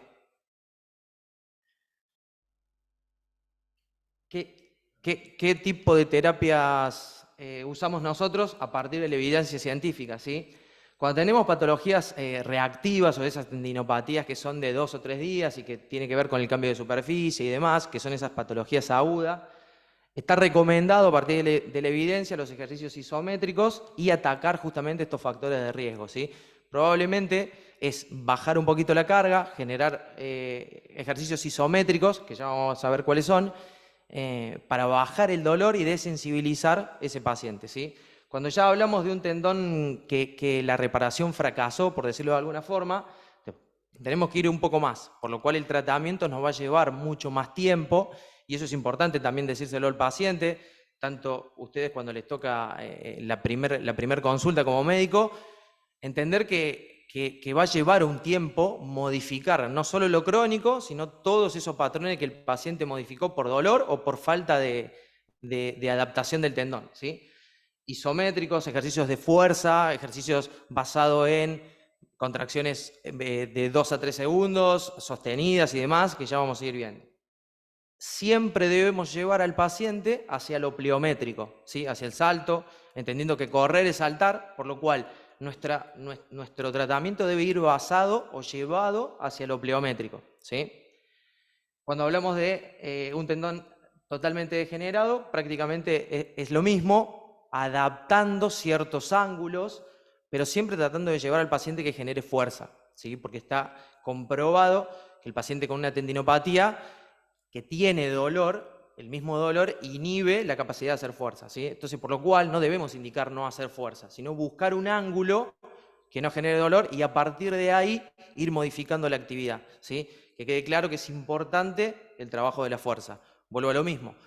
Adaptando ciertas actividades, está estudiado y reestudiado que el ejercicio isométrico tiene buena adherencia porque principalmente genera analgesia, ¿sí? Entonces es una buena forma de ganarnos al paciente, ganarnos al jugador para que siga generando actividades. Bien, un poco de lo que hablábamos, el ejercicio isométrico, importante disminución del dolor, adhesión del tratamiento por el efecto inmediato de bajar el dolor, porque el jugador o el paciente nos viene, vuelvo a lo mismo, nos viene por dolor, ¿sí? No porque tiene un tendón poco capaz de generar energía. Cambios locales, cambios a nivel del sistema nervioso central, porque a medida que nosotros vamos ganando ángulos nos va a permitir que esa sentadilla sea profunda, que esa carrera sea mejor, ¿sí? Y cambio en el reclutamiento de la fibra. De un tiempo para acá se ha descrito que el deportista que necesita más fibra explosiva, ¿sí? Por lo cual el isométrico de 20, 30 segundos sostenido y demás generaba analgesia, pero nos desentrenaba un poco al atleta. Por lo cual es importante estas nuevas conductas del trabajo isométrico explosivo de 2 a 3 segundos con cargas muy máximas que no generan dolor en ángulos seguros para después completar el ángulo. Ya lo vamos a ver igual después en videos. Reclutar fibras rápidas, pensando en el deportista. El isométrico nos permite tanto la cadena cinética abierta como la cadena cinética cerrada, y eso es importante. No es lo mismo un jugador que patea, cadena cinética abierta, que un jugador que salta y cae, cadena cinética cerrada, y es importante rehabilitar ambas dos. El trabajo isométrico también nos genera trabajar sobre la cadena en general de movimiento, es decir, no solo el patear, sino el generar un empuje, ¿sí? Correr hacia adelante es empujar, y es importante en el deportista mantener esas actividades. Si encima nos da fuerza y si encima nos genera analgesia, es un win-win. Y por último, esto mismo que hablábamos al principio, comenzar desde el rango no doloroso para generar después un rango completo. Bien, un poco lo que hablábamos de ejercicios, si se puede ir pasando. Ahí tenemos cadena cinética abierta y cadena cinética cerrada, una sentadilla búlgara con máximo peso, ¿sí? En un ángulo que yo puedo ir variando. A ver si el último aparece. Bien, fuerza hacia arriba, fuerza de empuje, ¿sí? Clave para el deportista, empujar. Poneme de nuevo los anteriores. Fíjense la variación del ángulo, ¿sí? El primer isométrico extendido, que por ahí ese es el menos doloroso porque el ángulo del tendón está corto. Fíjense el segundo, cómo voy ganando rango, ¿sí? Y vuelvo a lo mismo, fíjense la cadena cinética cerrada. Esta misma sentadilla búlgara puede ser con mayor o menor ángulo. Fíjense que tiene todo peso, es seguro, estoy generando fuerza rápida, ya lo estoy teniendo en el gimnasio del deportista, ¿sí? Diferencias entre los ejercicios, no me voy a quedar mucho en eso, pero el trabajo excéntrico hace referencia a hacer énfasis en la acción de alargamiento del músculo, si se quiere. El HSR y el HLS son acciones que tienen que ver con mantener. El HLS es mucha fuerza concéntrica, 3 segundos, mantener 2 segundos y bajar en 3 segundos, ¿sí? Es un protocolo de Alfredson que está creado. Y el HSR tiene que ver con 3 segundos de concéntrico, 0 de isométrico, o sea, no me quedo, versus 3 segundos de excéntrico, ¿sí? Son protocolos que la realidad es que no ha habido mucha diferencia entre los tres. Vuelvo a lo mismo y recaigo a lo mismo, necesitamos que el paciente haga fuerza, bajar del dolor, modificar los ángulos y llevarlo hacia el gesto doloroso, hacia el gesto del deportista, ¿sí? ¿Hacia dónde vamos? Un poco el return to plane, que hacia eso vamos todos, trabajo interdisciplinario, ustedes y nosotros.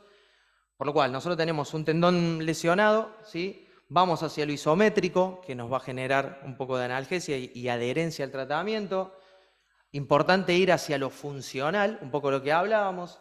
Entender que esto no es una receta como tal, pero sí nuestro punto de retorno al deporte como tal va a hacer que el paciente vuelva a competir sin dolor y al mismo nivel que estaba antes. Y eso es importante, como cuando hablaba la doctora también del tema de la carga. Monitorear el nivel previo del deportista, es importante saber cuál fue el nivel previo del deportista para volverlo a ese nivel en el que estaba antes, ¿sí? O sea, no podemos dar un alta si el deportista no alcanzó los niveles previos al de lesionarse, ¿sí? Probablemente esas cuestiones nos lleven al fracaso. Si yo tengo un jugador que corre 7, 8 kilómetros y yo lo vuelvo con una carga de 3 kilómetros, es muy probable que cuando le toque volver a jugar esos 6, 7 kilómetros, 90 minutos, probablemente va a volver a recaer en esa lesión o en otra, ¿sí? Por lo cual el retorno al deporte es muy importante monitorear el tema de la carga. Volviendo un poco a los ejercicios, ¿sí? Cadena cinética abierta, cadena cinética cerrada. Fíjense la importancia de nuevas tendencias, como lo hizo inercial, ¿sí? Que es un ejercicio, son herramientas nuevas que se pueden usar en cadena cinética abierta y cerrada, que mientras más fuerza concéntrica le genero, me devuelve la misma fuerza excéntrica. Por lo cual, entendiendo que la tendinopatía rotuliana muchas veces se da en acciones de desaceleración, fíjense lo importante de incluir este tipo de acciones para preparar el tendón para esas acciones en campo, ¿sí?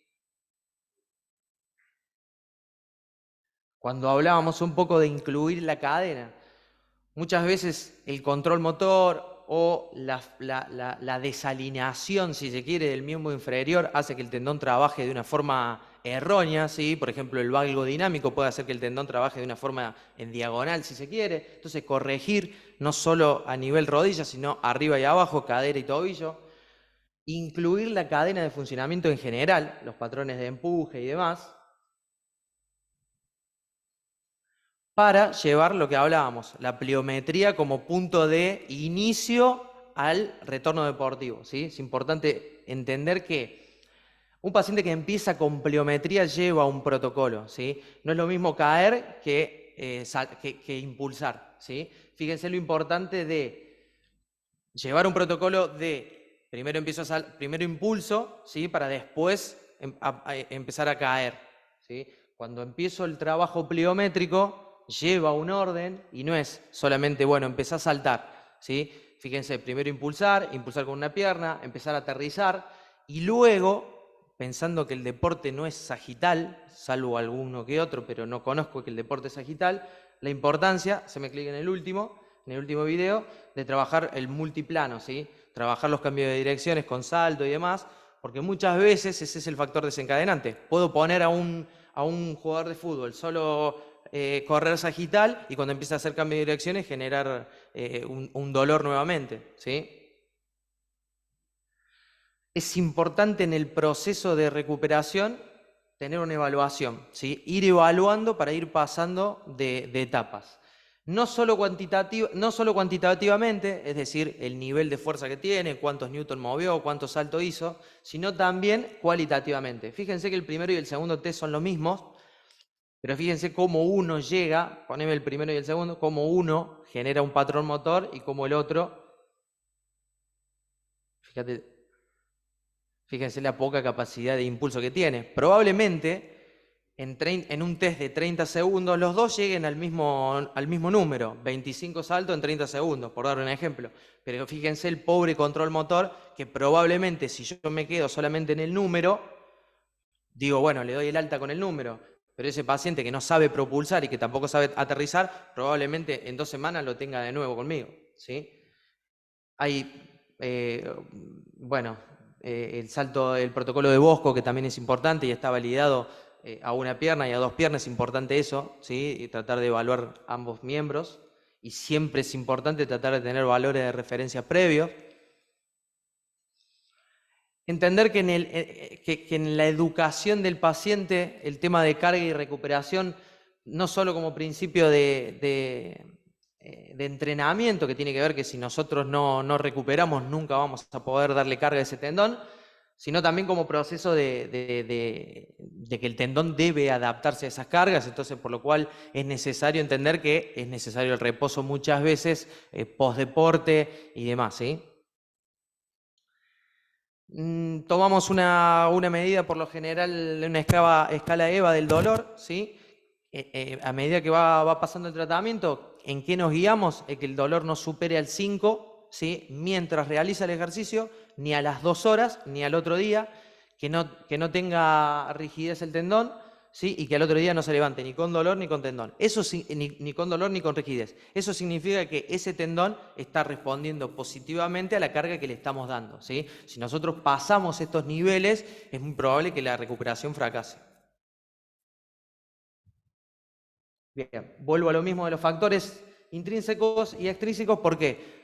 Porque principalmente nosotros necesitamos educar al paciente, ¿sí? Entonces, cuando venga ese paciente, es importante hacerle entender que no solo le duele la rodilla, sino que también probablemente hay otras cuestiones a tener en cuenta, ¿sí? Por lo cual la educación es importantísimo en estas patologías crónicas. Promover las terapias activas, ¿sí? Rápido el paciente que llega no va a estar en la camilla esperando un ultrasonido y demás, sino que debemos moverlo. Criterios de progresión, tener criterios de progresión, tener un protocolo. Control y monitoreo de carga, un poco lo que hablábamos. Evaluaciones periódicas para saber a dónde estoy parado. Trabajo interdisciplinario con ustedes, con el Nutri, ¿sí? Con el psicólogo inclusive también, y tratar de utilizar la evidencia científica actual como soporte del tratamiento. Muchas gracias.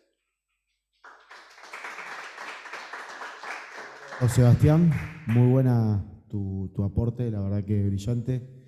Es la filosofía que compartimos acá en nuestra asociación, así que bueno, muchas gracias. Vamos a tratar de responder algunas preguntas que hay acá en el Zoom. Primero, ¿alguien en el auditorio tiene alguna pregunta? La gente que está presente. Bien, creo que es una pregunta para la doctora Alejandra Ginze. Emi, si querés pasarle el micrófono.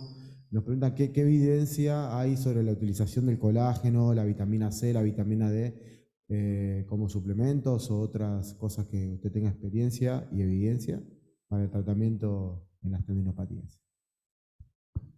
Ahí se escucha bien. Bien, entonces, estoy viendo para dónde hablar, perfecto. A ver, en cuanto a... Es un poco grande la pregunta. La evidencia en cuanto a colágeno... tenemos pros y contras, o sea, no quiero extenderme un montón, pero la realidad es que hay trabajos a favor y trabajos en contra, con lo cual todavía seguimos, es una evidencia, un tipo de tipo B, vamos a decirlo de alguna manera, y falta mucha investigación sobre todo en este tema. ¿Qué pasa? Que muchas veces no tenemos un gran aporte de colágeno en nuestra dieta del sur de América Latina, con lo cual a veces uno dice, lo único que sí podemos entender es, y no tenemos tanto aporte de colágeno en nuestra dieta, podemos aportarlo como un suplemento alimentario, y eso puede llegar a entenderse como provechoso. Y en cuanto a la vitamina D, nos va a ser más importante en tal vez lo osteomuscular, tal vez no tanto lo tendinoso, pero lo que sí es condición sine qua non que tiene que estar normal. Y nosotros estando en el sur del sur, teniendo muy poca exposición solar y en verano tener que tener sí protector solar porque es más cancerígeno que otra cosa la exposición. Siempre estamos muy pendientes en el laboratorio, una vez por año siempre, tener un aporte de vitamina D tal vez en suplemento o tratamiento en caso que esté por debajo de lo normal. O sea, de 30 para arriba, absolutamente cierto. Y la vitamina C era la otra. También dentro de lo que es la suplementación, que tenemos tipo A, B, C y D, sigue siendo un tipo B, y lo que quiere decir es que hay investigación, sabemos que no hace mal, sí hace bien en caso en que esté por debajo del valor de corte de 0,4 miligramos por decilitro, así que todo lo que se pueda dosar en sangre y normalizar siempre va a ser bueno y provechoso. Así que control en sangre de todas las vitaminas y de ahí tenerlas en niveles normales. Perfecto, excelente respuesta, muchas gracias.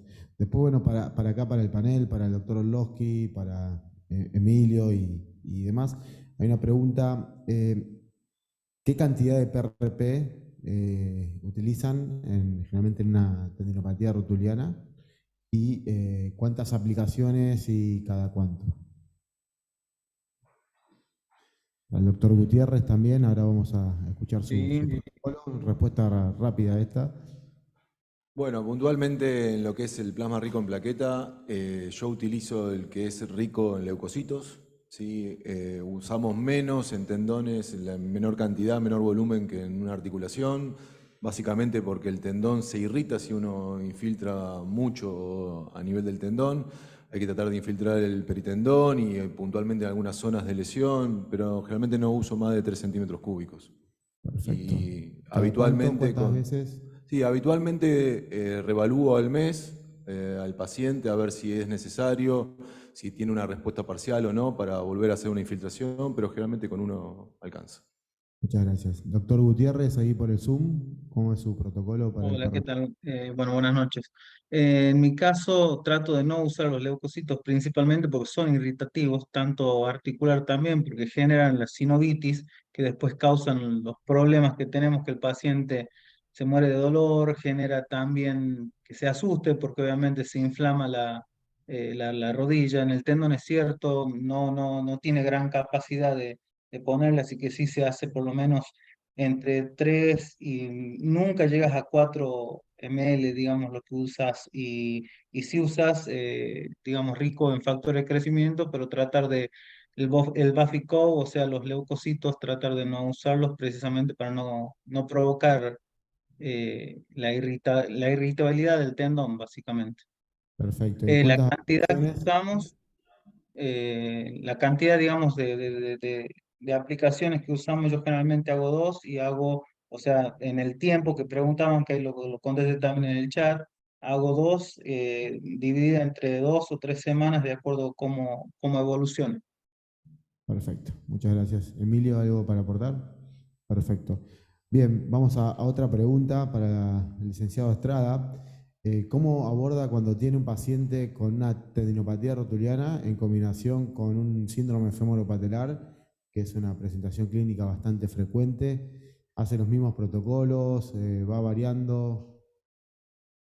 Bien, ¿se escucha? Y es real que muchas veces son dos entidades que conviven. La realidad es que es tratar de desglosar cuál fue la causa. Muchas veces es tratar de entender eso, cuál fue la causa de si fue la tendinopatía o el síndrome femoropatelar que generó tal o cual. Me parece que lo importante es eso. Después el factor de riesgo, que puede ser justamente esta mala alineación biomecánica o la carga extremada. Hay que ver, es muy complejo porque hay que ver el paciente como tal como viene. La realidad es que no, muchas veces la carga es el que desencadena ese síndrome femoropatelar y ese tendón puede ser agudo o crónico, habría que ver ese tema. No se aborda de la misma forma, sí creo que la fuerza es importante, pero probablemente vuelvo a lo mismo. La evaluación es fundamental para saber cuál llevó primero a que desencadene una patología o la otra, pero no se aborda como tal igual. Habría que ver el estado de ese tendón, habría que ver si es agudo o no. Vuelvo a lo mismo, me parece que la evaluación es fundamental Sí trato de que la fuerza es clave y tratar de evaluar un poco más allá. El síndrome femoropatelar es justamente algo más global, porque inclusive puede ser que venga por una patología del pie o inclusive de cadera. Trato de evaluar un poco primero hacia dónde me lleva la evaluación para partir de ahí trabajarlo. Perfecto, muchas gracias. Bueno, vamos a seguir con el programa. Vamos a seguir con el doctor Sebastián Orlowski. Él es de Chascomús, es miembro del Comité Federal, del ATD Federal. Así que bueno, él va a presentar un caso problema muy interesante, ya lo he visto, y cómo podemos resolverlo. Y bueno, a partir de ahí hacer todas las preguntas que quieran a través del chat para poder interactuar acá con el experto. Bueno, buenas tardes a todos. Muchas gracias a la ATD por la invitación y especialmente a Franco y a Emilio por la coordinación de esta sesión científica. La idea es tratar de hacer un resumen con lo que estuvimos viendo en estas charlas para llevarlo a algo bien práctico, ¿sí? Así que vamos a tratar de tener algo de discusión en base a eso. Bueno, tenemos un paciente masculino, como hemos visto, es mucho más frecuente en pacientes de sexo masculino, 37 años de edad, también está en una edad que después de los 30 años ya las patologías son mucho más frecuentes, las patologías relacionadas con el déficit de colágeno. Jugador recreacional de squash y básquetbol, 3 a 4 veces por semana, no es un jugador profesional, pero hace actividad física en forma regular. Refiere a un dolor en cara anterior de rodilla izquierda que comenzó en forma insidiosa, empezó de a poco, lo dejaba a seguir haciendo la actividad física, ya llevaba 6 meses con esas molestias y que había consultado, había hecho un tratamiento, había empezado con una medicación, había estado con AINES, estaba con una rehabilitación, no especificó bien qué tipo de rehabilitación había hecho. Sí, y sufrió, después de un partido de básquet, después de un salto, una reagudización. Sufrió un dolor agudo y a partir de ahí empezó con una sintomatología mucho más florida. No presentaba ninguna enfermedad relacionada con la patología. Al examen clínico tenía un dolor en la palpación del tendón que se exacerbaba en la parte del polo inferior de la rótula, pero también a nivel de la tuberosidad de la tibia. ¿Sí? Aumentaba con la palpación en extensión y disminuía en flexión. No sé si ustedes lo usan. Este test del Royal London Hospital Test es muy efectivo para las tendinopatías y está desarrollado principalmente para la aquiliana y la rotuliana. Y acá era positivo. También yo utilizo un cuestionario que es el VISA-PEP, que es un cuestionario para poder evaluar cómo estaba el paciente clínicamente en determinados puntos. Se evalúa de una escala del 1 al 10 y en este caso él estaba con una escala de 23 puntos para lo normal de 100. ¿Sí? Y como otro antecedente que por ahí no se habló tanto, ¿sí? Que los factores desencadenantes de la estructura ósea también tienen que ver con las alteraciones a nivel tendinopático. Y este paciente en particular tenía una tibia vara bilateral, tenía un pie cabo varo bilateral. Esto generalmente se asocia con un acortamiento de lo que es la cadena muscular posterior y ese traslado del peso hacia la parte anterior de la fricción genera una cierta sintomatología y aumenta este tipo de patología. Y en la juventud, de chico, en la etapa de crecimiento, tenía un antecedente de Osgood Blatter. Llegamos a la conclusión, que es una tendinopatía rotuliana. Esta definición me gusta, que es de Jill Cook, que habló mucho de lo que es la teoría del continuo del tendón. ¿Sí? Entonces dice que la tendinopatía rotuliana se caracteriza por un dolor localizado en el polo inferior de la rótula, que es un dolor relacionado con la carga, que aumenta con la demanda de los extensores de la rodilla, que está especialmente dado en actividades que almacenan y liberan energía en el tendón rotuliano.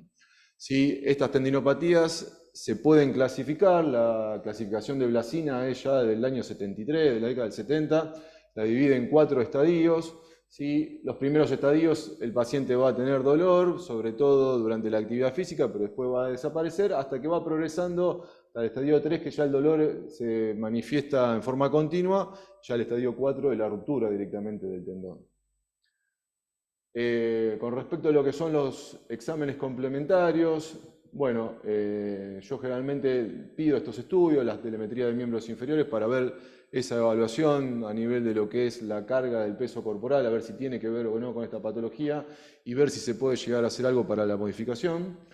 Pero generalmente el estudio que uno más solicita en este tipo de patologías es la ecografía, y con la ecografía uno puede evaluar bien la alteración del tendón, las zonas hipoecogénicas que van a tener cuando hay daño con esa desorganización del tendón y cuando va a aumentar la vascularización con el Doppler. Si uno quiere más detalles todavía, va a pedirse una resonancia que también se va a ver puntualmente dónde está la lesión. Acá tenemos la ecografía de este paciente, se ve las zonas hipoecogénicas de lesión y las zonas con Doppler, cómo capta, cómo aumenta la angiogénesis, la vascularización y cómo eso está relacionado con el dolor. En la resonancia también de este paciente se ve el engrosamiento del tendón, las zonas hiperitensas, que también está muy marcado a nivel de la tuberosidad de la tibia. Vean qué daño tiene, cómo se ve en el corte axial también ese daño a nivel de la tuberosidad. Llegamos al punto de tratamiento. Ahí tenemos la posibilidad de ver qué hacemos con este paciente. Tenemos un paciente que ya lleva 6 meses con un dolor, que tuvo una reagudización. ¿Qué hacemos con este paciente? ¿Seguimos con una rehabilitación? No sé si alguno tiene algo para opinar. ¿Se hace algo más en ese tendón? ¿Qué opciones tenemos? Sebastián, quizás antes de plantearlo como una tendinopatía mecánica, hay algunos indicios, por ejemplo, que está afectado todo el cuerpo del tendón. No tenemos antecedentes del paciente en cuanto a medicamentosos o laboratorio, por ejemplo. No tiene ningún antecedente previo. Bien, pero quizás me plantearía todas esas cuestiones antes de embarcarme en tratamientos mecánicos, porque quizás pueda pensar en enfermedades inflamatorias, reumáticas, etcétera. Creo que es la primera, y bueno, incluiría también el laboratorio dentro del protocolo de estudio. Sí, justo este paciente, dentro de las comorbilidades, una de las patologías que puede llegar a dar tendinopatías es la hiperuricemia o la gota. No tenía ninguna alteración de laboratorio previa que haya manifestado ninguna comorbilidad. Sí tiene como antecedente ese episodio anterior, ese tratamiento que había hecho, esa consulta que había hecho por una tendinopatía previa.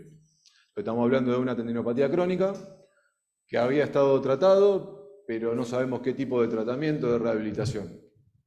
¿Ustedes harían algo para estimular ese tendón? ¿Probarían de nuevo con la rehabilitación? ¿Le darían reposo? ¿Qué es lo que harían? No, no, reposo. Sí, José. El reposo yo creo que ya hemos visto que no es lo que tenemos que hacer, ¿no?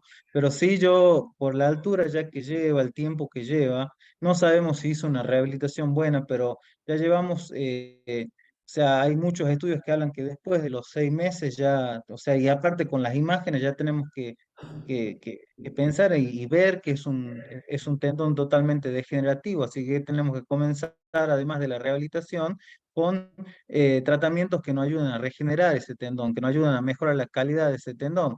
Yo por ahí empezaría con onda de choque, digamos, rehabilitación y ondas de choque. Bien.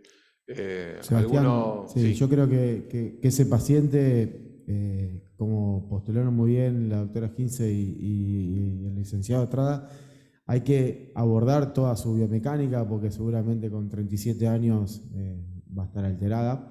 Y jugador de básquet, me preocupa un poco ese dolor agudo que tuvo sobre un contexto crónico. Hay que ver que no tenga un foco de ruptura ahí del tendón. A veces enmarcarse en una terapia regenerativa sobre una lesión así aguda puede a veces no ser lo más indicado, pero pongamos que estamos en el contexto de una tendinopatía crónica que ha fracasado al correcto tratamiento conservador, sin ninguna alteración general, como preguntaba el doctor Aguirre. Creo que muchas veces las terapias regenerativas, o en cualquiera de sus formas, ayudan mucho también para comprometer al paciente a adherirse a los tratamientos, que es lo que hablaba Alejandra antes, que cuesta y que ella va evangelizando a la gente. Bueno, cuando la gente se aborda un tratamiento que va a ser invasivo, eso ayuda mucho.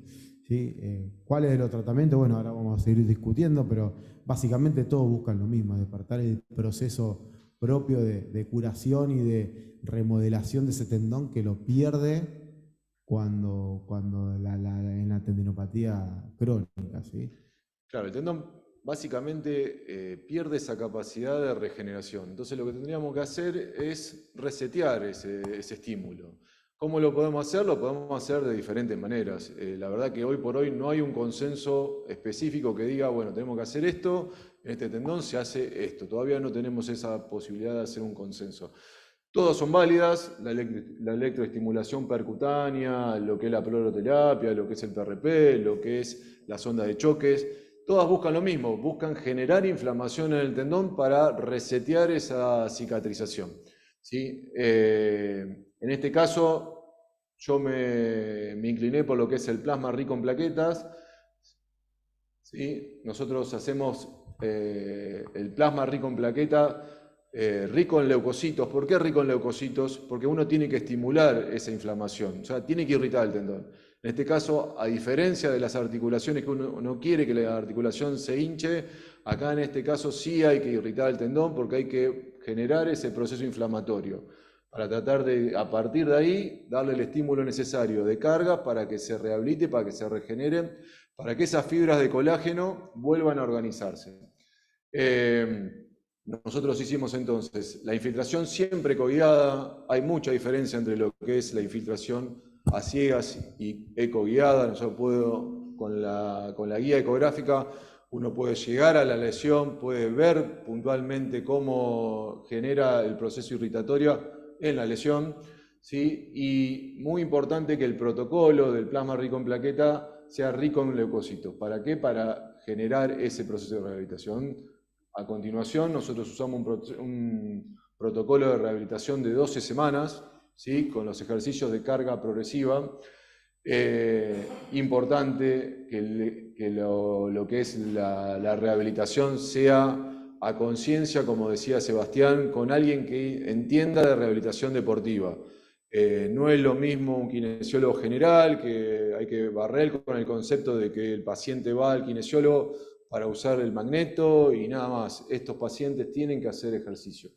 Bueno, acá hay algunas imágenes de lo que es la infiltración, cómo utilizo la ecografía para guiar y llegar a la zona de la afectación.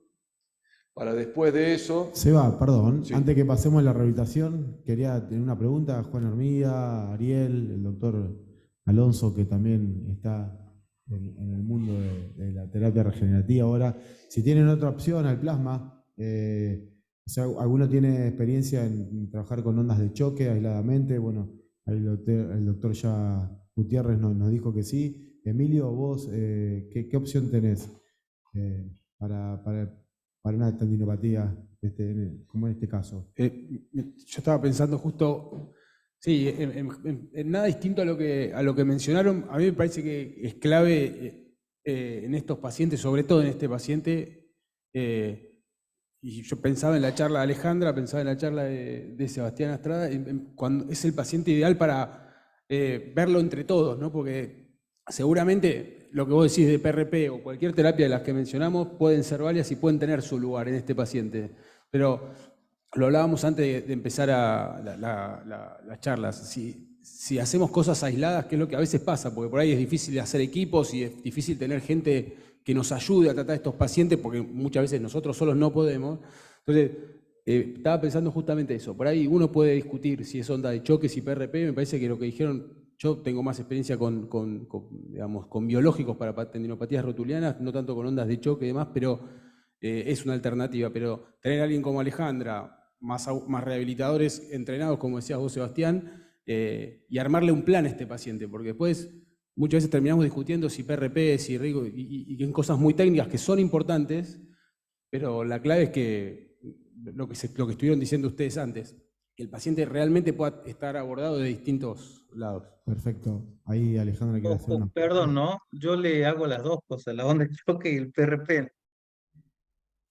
¿Sí? Perfecto. ¿Cómo es tu O sea, pues protocolo? yo creo que, o sea, Primero, lo que pasa... José, dame un Perdón. segundo. ¿Cómo es tu protocolo? ¿Le haces primero las ondas de choque, después el PRP? ¿Cómo es la secuencia que utilizás? Perdón, ¿a mí? Sí, sí. Sí, mira, normalmente, o sea, como, y bueno, lo que hablaba del doctor también es muy importante de tener un equipo y tener kinesiólogos que sepan cómo van a trabajar al paciente, ¿sí?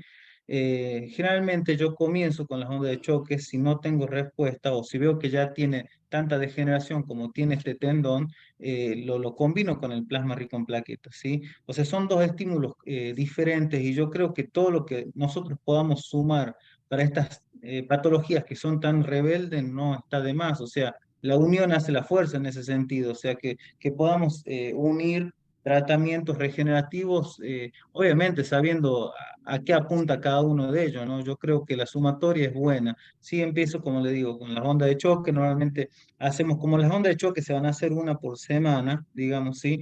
Inclusive vos puedes hacer 2 ondas de choque de realizar un estímulo con plasma rico en factores de crecimiento y ir evaluando, digamos, cómo sigue el tratamiento, digamos, siempre siguiendo con la rehabilitación también, ¿no? Perfecto. Alejandra.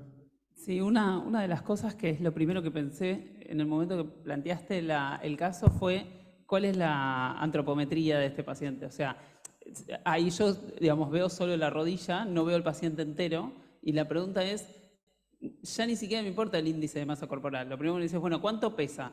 Más allá de cuánto pesa, porque puede ser un rugbyer de 130 kilos y ser 55% de masa muscular, la pregunta es, ¿cómo está a nivel de masa muscular y cómo está a nivel funcional de esa masa muscular? Entonces, lo primero que digo es, agarro a la tendinopatía como excusa para empezar a revertir esos problemas. Cuando viene un paciente con una tendinopatía, es la mejor excusa del mundo para empezar a abordar temas integrales porque está preocupado. Y nadie viene si no está preocupado al médico, claramente. O sea, somos los únicos que vemos a lo último al paciente. Siempre lo agarramos tarde. Siempre lo ven primero el profe, después lo ve los kinesiólogos en el gimnasio y a lo último van al médico que está ahí en su cucho en el fondo. Entonces, ahí es donde digo, ¿qué situación fisiológica estás?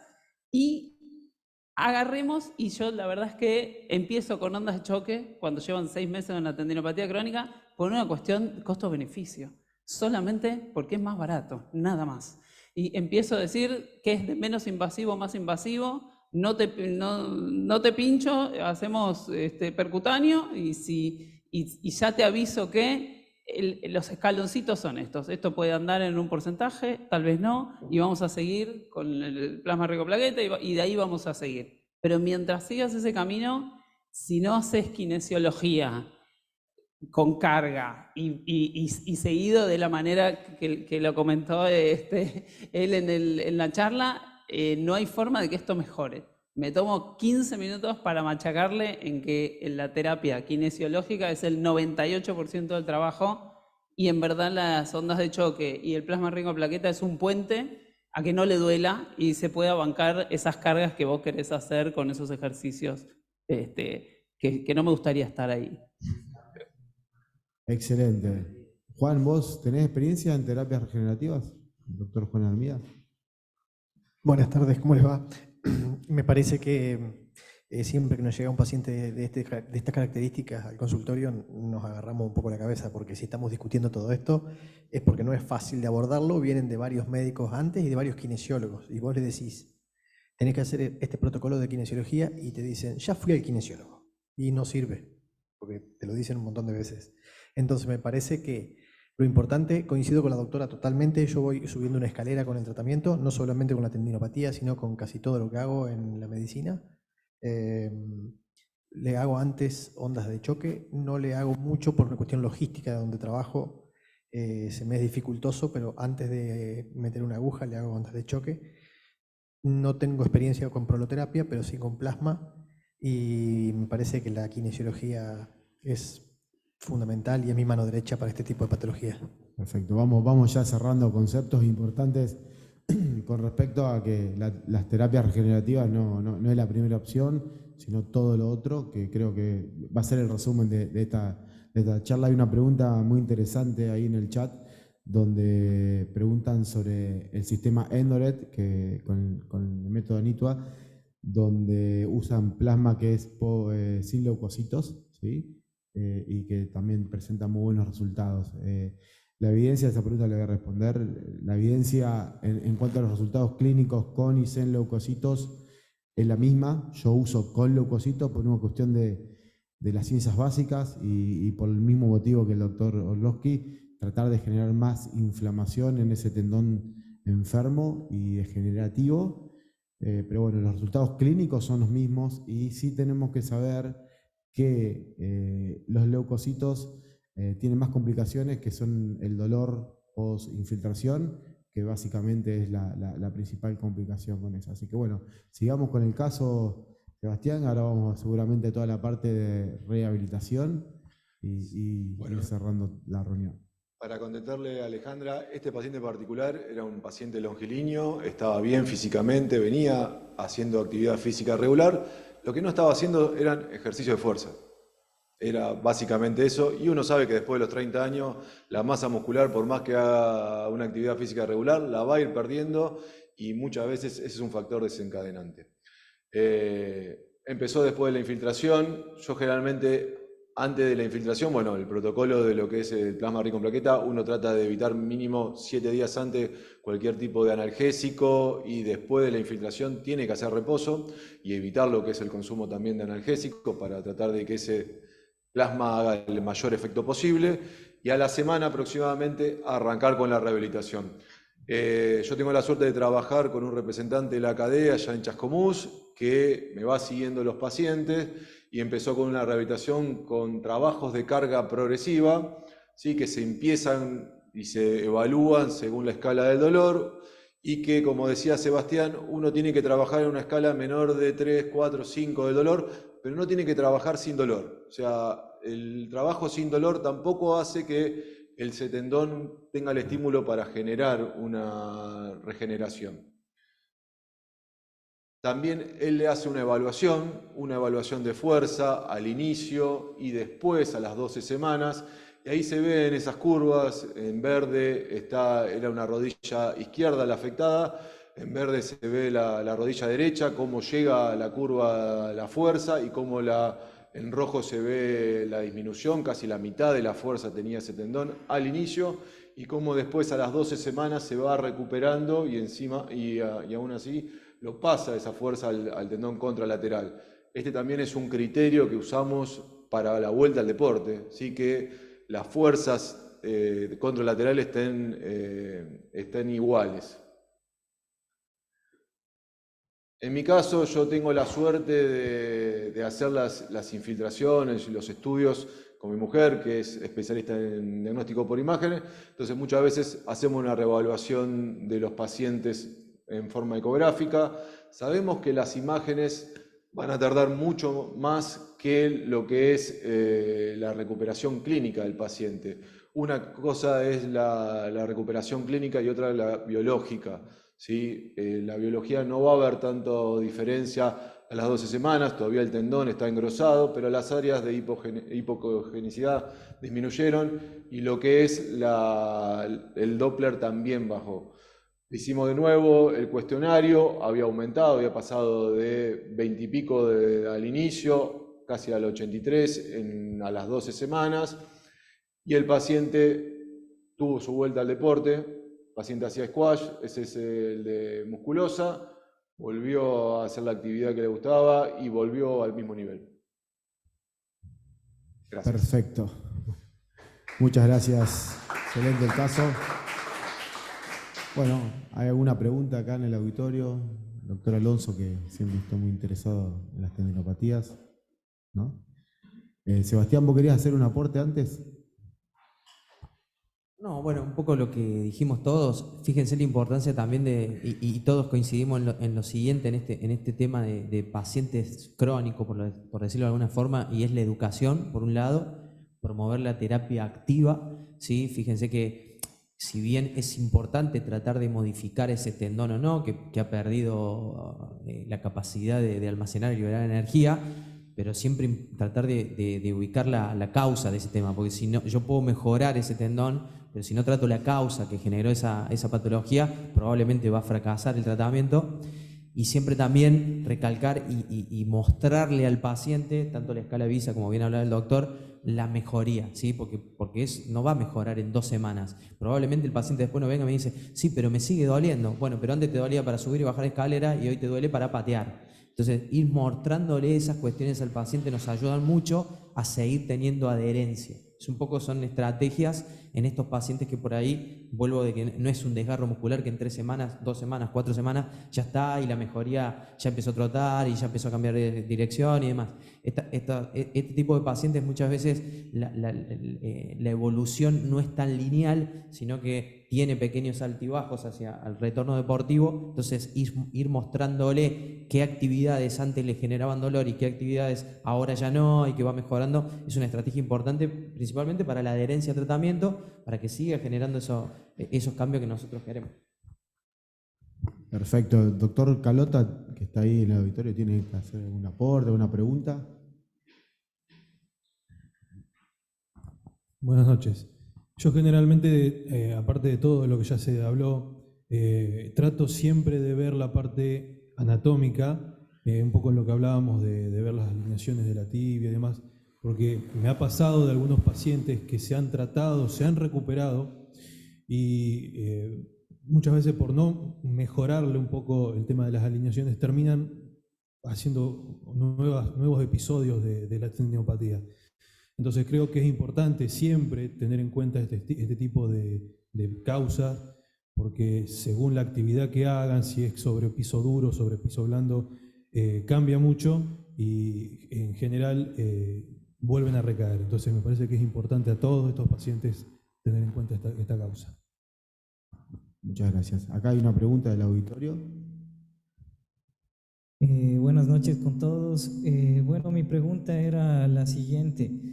Si es que, por ejemplo, nosotros ya hacemos cualquier tipo de tratamiento que ya habíamos mencionado, la kinesiología, PRP, proloterapia y todas las demás alternativas, ¿cuál sería el rango de tiempo que nosotros esperaríamos para ver si es que este paciente, si es que no mejora, tendríamos que intervenirle quirúrgicamente? ¿Cuál sería el tiempo? Perfecto, te le voy a responder yo esa pregunta bastante simple. Salvo que haya una cuestión anatómica importante, como una prominencia importante en el polo inferior de la rótula o a una calcificación que esté dañando el tendón, no creo que existan casos con un buen abordaje de rehabilitación y a una terapia regenerativa. No sé si alguno conoce alguno que esté bien abordado y que haya fallado este tratamiento. Seguramente. El secreto para el manejo de esta tendinopatía, al menos hoy, creo que es lo que nos expusieron la doctora Gince y el licenciado Estrada, es abordar integralmente a este deportista, fijarse muy bien cuáles son sus patrones alterados y en toda la rehabilitación, mientras trabajamos la fuerza del tendón, corregir esos patrones, educarlos de a poco, manejarle la carga, utilizar las terapias regenerativas cuando tenemos que utilizarla para acelerar o despertar ese proceso de remodelación que el tendón tendinopático lo pierde, y también como ayudante para comprometerlos en todo este tratamiento. Sí, a veces puede existir alguna calcificación intratendinosa que a veces puede estar asociado a una secuela de Ocus Later, que si está pegado, digamos, y no está suelto, le cambia el brazo de palanca al tendón y eso a veces sí es una condición para la cirugía. Exactamente, por eso la nombramos. Bueno, no sé si hay alguna otra pregunta. Bueno, vamos a dar por cerrado. Muchas gracias a los expositores, a toda la gente que se mantuvo en el Zoom hasta el final y bueno, a los presentes acá. Muchas gracias.